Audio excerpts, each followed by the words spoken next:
Hello dear friends, आप सब कैसे हो। एसके साइंस वर्ल्ड में आप सभी का एक बार फिर से स्वागत है। आज के इस वीडियो में हम बात करने वाले हैं कि स्प्रिंग द्रव्यमान प्रणाली, डिप्लोमा इंजीनियरिंग के अप्लाइड फिजिक्स सेकेंड की बात कर रहा हूं कि स्प्रिंग द्रव्यमान प्रणाली क्या होती है, ये कितने टाइप से होते हैं और इससे क्या स्टडी की जाती है।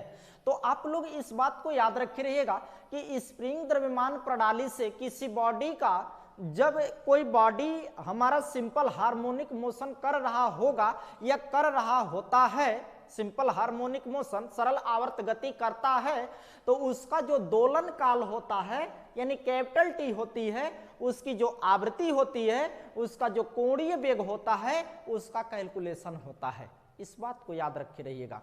यानी स्प्रिंग द्रव्यमान प्रणाली से हम किस किस चीजों का अध्ययन करते हैं कि कोई बॉडी हमारा या कोई वस्तु या कोई ऑब्जेक्ट हमारा सरल आवर्त गति करता है तो उसका कोणीय वेग, आवर्तकाल, आवृत्ति, दोलन काल की कैलकुलेशन की जाती है। तो डियर फ्रेंड्स, इसी पर हम टिप्पणी करेंगे कि हमारी स्प्रिंग द्रव्यमान प्रणाली कितने टाइप्स की होती है। तो कहिएगा, कोई पूछे 2 प्रकार की होती है, यानी स्प्रिंग द्रव्यमान प्रणाली कितने प्रकार की होती है? 2 प्रकार की होती है, एक क्षैतिज अक्ष और एक ऊर्ध्वाधर तल की। यानी मैं लिख दिया हूं स्प्रिंग द्रव्यमान प्रणाली का क्षैतिज तल में और स्प्रिंग द्रव्यमान प्रणाली का ऊर्ध्वाधर तल में। 2 तरह की हमारी प्रणालियां होती हैं। तो पहली प्रणाली क्या होगी? स्प्रिंग द्रव्यमान प्रणाली क्षैतिज तल में ही केवल आज हम स्टडी करेंगे। ऊर्ध्वाधर तल वाले बात की अगले दिन हम करेंगे। ध्यान से देखते रहिएगा। स्प्रिंग द्रव्यमान प्रणाली का क्षैतिज तल में हम मान लिए, कंपेयर कर लिए कि एक स्प्रिंग है। कंपेयर कर लो, तुम लोग भी, आप लोग भी कंपेयर कर लो कि एक स्प्रिंग है। स्प्रिंग को हम स्वतः छोड़ देते हैं। उस स्प्रिंग का जो द्रव्यमान है वो कांस्टेंट है, नगण्य है। उस स्प्रिंग का जो द्रव्यमान है, समझते रहिएगा, जो उस स्प्रिंग का जो द्रव्यमान है वो क्या है? नगण्य है। उस स्प्रिंग का द्रव्यमान नगण्य है। उसको स्वतः छोड़ दोगे तो उनके बीच जो फोर्स अप्लाइड होगी, प्रत्यानयन बल होगा, उसका आभास आप नहीं कर पाओगे। लेकिन अब क्या कर रहे हो तुम? स्प्रिंग को खींचो। स्प्रिंग को तुम क्या करो? खींचो। कोई यम द्रव्यमान का ऑब्जेक्ट यानी एक्स एक्सिस, खाली एक्स अक्ष पे याद रखना, खींचो। जब खींचोगे तो तुम उधर खींचोगे तो स्प्रिंग इधर खींचेगा, तुम्हारे विपरीत दिशा में खींचेगा। उदाहरण समझ लो, 2 खूंटे गाड़ दो और उसमें एक रबर बांध दो और खींचो, तो रबर आगे खींचता है, तुम पीछे खींचते हो। तो जब आगे तुम अपनी तरफ खींचते हो, रबर उधर खींचता है, तो दोनों के मध्य लगने वाला बल का नाम होता है प्रत्यानयन बल।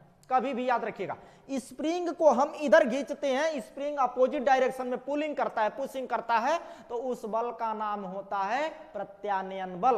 उसको हम बल नियतांक K से प्रदर्शित करेंगे, अभी मैं समझाऊंगा। दूसर के तरीका समझते हैं। अब उस स्प्रिंग को सटाओ। अब उस स्प्रिंग को क्या करो? सटा दो। जब सटाओगे तो अब स्प्रिंग दूसर के डायरेक्शन में फोर्स लगाता है। यानी तुम इधर दाब, जैसे स्प्रिंग एक खूंटा है, इसे दबा रहे हो, स्प्रिंग को दबा रहे हो, सट रहा है तो स्प्रिंग इधर डायरेक्शन में फोर्स लगाता है। अब ये क्या करता है? तुम दाब दे तो पुश करते हो और वो आपके ऊपर पुश करता है। तुम खींचते हो तो वो अपनी तरफ खींचता है, यानी पुल करता है। 2 कंडीशन होते हैं। तो इन दोनों के मध्य लगने वाले बल का नाम होता है प्रत्यानयन बल। यानी स्प्रिंग के मध्य, स्प्रिंग पर जब भी फोर्स लगाई जाती है तो वो क्या होते हैं? प्रत्यानयन बल। लेकिन अब एक स्टेप और एक स्टेंजा समझ लो आप लोग। ऐसे कहिए, स्प्रिंग को दाब करके छोड़ दो, स्प्रिंग को खींच करके छोड़ दो। 2 कंडीशन, दाब के छोड़ दो, खींच के छोड़ दो। समझते रहना दिमाग से, दाब के छोड़ो, खींच के छोड़ो, तो क्या प्रभाव पड़ता है? अगर जो तुम दाब के छोड़ोगे तो स्प्रिंग एक बैग कुछ अधिक दूरी तय करेगा। फिर अगर जो दाब ऐसे खींच के छोड़ोगे तो कम दूरी में आके सिकुड़ जाएगा। 2 स्टेप होगी, 2 स्टेप होगा। तो जब दाब के तुम छोड़े हो तो कुछ दूरी गया, तो कुछ दूरी तक वो वाइब्रेशन करता है, आवृत्ति उत्सर्जित करता है।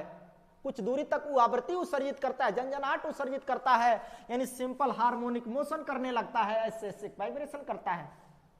तो वाइब्रेशनों की संख्या 1 सेकंड में किए गए कंपनों की संख्या क्या कहलाती है? 1 सेकंड में किए गए कंपनों की संख्या आवृत्ति कहलाती है। और एक कंपन में लगे समय को आवर्तकाल कहते हैं। और कितना तेजी से ये गति करता है, इसका नाम होता है कोणीय वेग। इसका नाम क्या होता है? कोणीय वेग।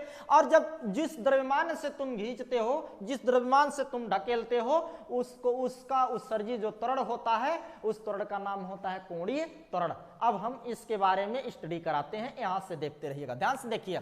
सपोज दैट, कल्पना कर लो, मान लो कि यह एक स्प्रिंग है, स्प्रिंग है, इसमें m द्रव्यमान का वस्तु लटकाया गया है। अब इधर न खींचा जा रहा है और न ही ढकेला जा रहा है, दोनों स्टेंजा नहीं की जा रही है, तो यह स्वतंत्र रूप से अपने स्टैटिकल पोजीशन पर पड़ा है। लेकिन अब हम दूसर के पोजीशन में देख रहे हैं कि इसको यानी m द्रव्यमान का जो ऑब्जेक्ट है यह बल F लगा करके खींच रहा है, तो इसके विपरीत दिशा में बल स्प्रिंग का करेगा, लगाएगा। तो दोनों के मध्य लगे बल को प्रत्यानयन बल।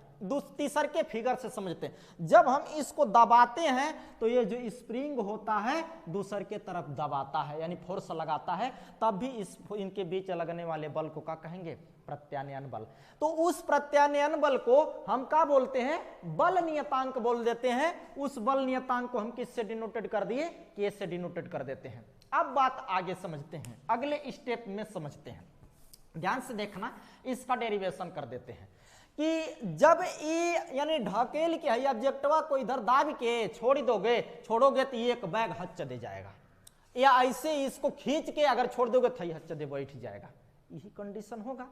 यानी इस दाब के छोड़ दिए तो एक बैग दूरी तक जाएगा, दूरी तक जाएगा, वाइब्रेशन करेगा, कंपन करेगा। तो कंपनवा कितना होगा? एक कंपनवा में कितना समय लगेगा? एक बार झनझना गया तो कितना समय लगेगा, उस समय की भी गणना कर सकते हो इससे, स्प्रिंग से। आज जितना कंपनवा किया है उसका भी गणना कर सकते हो, और इसका कोणीय त्वरण का भी गणना कर सकते हो। तो कह दीजिएगा स्प्रिंग द्रव्यमान प्रणाली से किस किस चीज की गणना की जाती है? कोणीय त्वरण, आवर्तकाल या दोलन काल, और उसके साथ साथ उसके आवृत्ति की कैलकुलेशन की जाती है। बात समझ में आ गई? अब हम इसका डेरिवेशन करते हैं, ध्यान से देखिएगा। मैंने बोला कि स्प्रिंग का बल नियतांक क्या है? के है। स्प्रिंग का बल नियतांक क्या है? के है। किस अक्ष पर ये गति कराई जा रही है? एक्स अक्ष पर। वाई अक्ष वाली मैं कल पढ़ाऊंगा, वाई अक्ष वाली अगली वीडियो में पढ़ाऊंगा। अब वाई अक्ष पर नहीं, एक्स अक्ष पर। तो इसका जो बल लगाया जाएगा, बल हमेशा बल नियतांक के का होगा? विपरीत होगा। यानी हम अगर जो इधर बल लगाएंगे, इधर बल लगाएंगे, तो स्प्रिंगवा इधर बल लगाएगा, तो विपरीत होगा, बल नियतांक के विपरीत होगा, तो इसलिए विपरीत डायरेक्शन। लेकिन किस अक्ष पर है? एक्स अक्ष पर है। हम किस अक्ष पर हैं? एक्स अक्ष पर। तो एफ बराबर माइनस के इंटू एक्स, जहां पर एक्स क्या होगा? दूरी या विस्थापन होगा। एक्स क्या होगा? विस्थापन होगा। के क्या होगा? बल नियतांक होगा, बल नियतांक होगा। एम क्या होगा? संपूर्ण बल या ऑब्जेक्ट के द्वारा लगाया गया बल होगा। बात समझ में आ गई? अतः ऐसे लिखते हैं। अब हम थ्योरी लिखवा देते हैं ऐसे। माना कि एक एम द्रव्यमान का ऑब्जेक्ट है, एक स्प्रिंग में बांध करके लटकाया गया है, लटकाया नहीं, एक एक्स अक्ष पर रखा गया है। जब हम उसको खींचते हैं या ढकेलते हैं तो उनके मध्य लगने वाला बल नियतांक क्या है? के है। उनका गुरुत्वीय त्वरण जी है और उसका कोणीय त्वरण अल्फा है, और उसका जो वेग है, वेग कोणीय वेग भी है, और जो कोणीय वेग है वो हमारा ओमेगा है। आयाम ए है, आवर्तकाल टी है, इस समय लगा समय खींचने में लगा समय स्मॉल टी है। ये सब चीज आप लोग लगभग में लिख चुके होंगे या लिख लेंगे।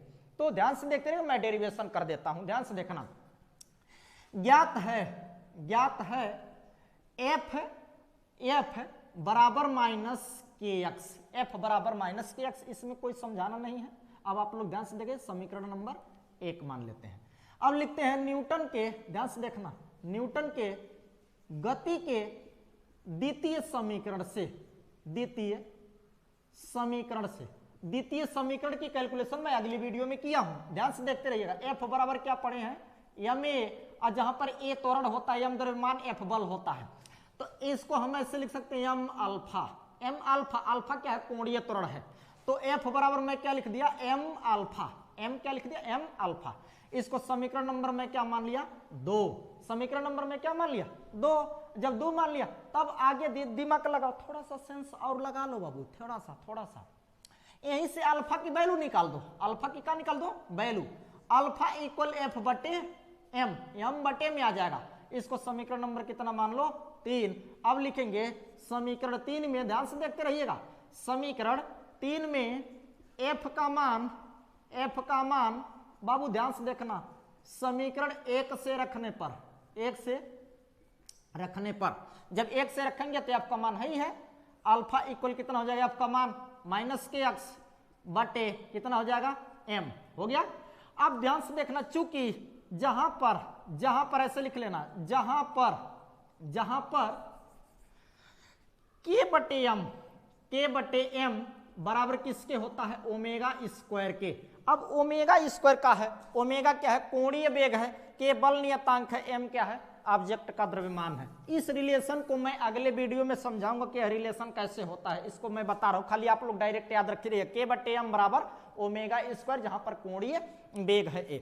अब देखो ध्यान से, इस बात को याद रखे रहना, थोड़ा सा सेंस लगाना यहीं से, हेकरा जगह यहाँ पर है, देखो माइनस पहले है, x पहले लिख देते हैं और k बटे m लिख देते हैं। अब अल्फा बराबर हम क्या निकाल पाएंगे, -x, एक जगह यहाँ क्या लिख देंगे, ओमेगा स्क्वायर आ जाएगा। ऐसा हो सकता है, या ऐसे लिख सकते हैं, alpha equal minus omega square into x.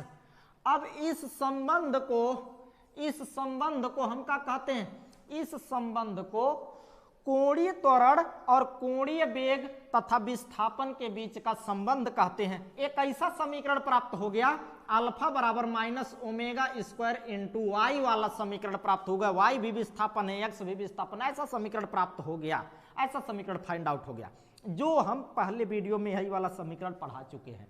अब आगे देखो ध्यान से, यहीं से थोड़ा सा सेंस लगा लेना, यहीं से, अतः हमें ज्ञात है, देखो अब दिमाग लगाओ, हमें ज्ञात है ये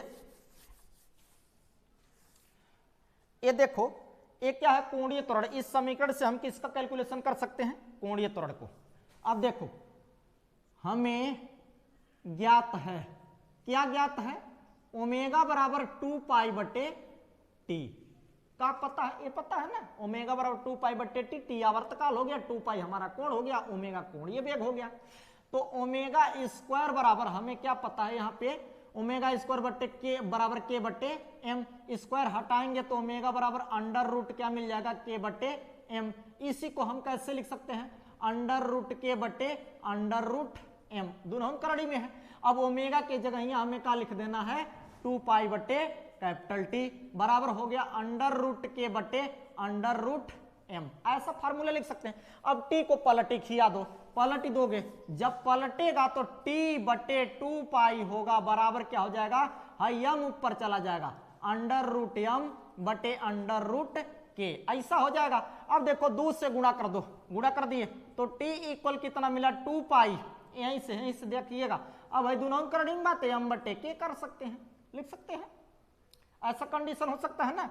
एक इसको व्यक्त करता है, स्प्रिंग के दोलन काल वाले समीकरण को व्यक्त करता है, यानी यह समीकरण किसको व्यक्त करता है, T equal 2 pi under root M बटे के, स्प्रिंग के दोलन काल या स्प्रिंग के आवर्तकाल वाले समीकरण को व्यक्त करता है। अतः स्प्रिंग की, ऐसे कह सकते हैं, अतः स्प्रिंग में बंधे एम द्रव्यमान का वस्तु का आवृत्ति कब होगा, जब उसको दबा के चाहे खींच के छोड़ दोगे तो वाइब्रेशन किया होगा, उसकी आवृत्ति। अब 1 सेकंड में कितना बार आवृत्ति किया होगा, कितना बार कंपन किया होगा, उस कंपनवा का नाम क्या है बाबू, एन है तब, उस कंपन का नाम क्या है, एन है तब, एन बराबर 1 बटे टी। हमेशा कहे हैं कि जो आवर्तकाल होती है वो आवृत्ति के व्युत्क्रमानुपाती होती है, और आवृत्ति भी आवर्तकाल की क्या होती है, व्युत्क्रमानुपाती। यानी कहे हैं आवृत्ति की मान अगर बढ़ाएंगे तो आवर्तकाल कम होता है, आवर्तकाल के मान में वृद्धि करेंगे तो आवृत्ति कम होगी, यानी किए गए कंपनों की संख्या कम होगी तो आवर्तकाल बढ़ेगा, और किए गए कंपनों की संख्या अधिक होगी तो आवर्तकाल हमारा क्या होता है, एक कंपन का घटता है। इस बात को हम आप लोग को लगभग में समझा चुके होंगे।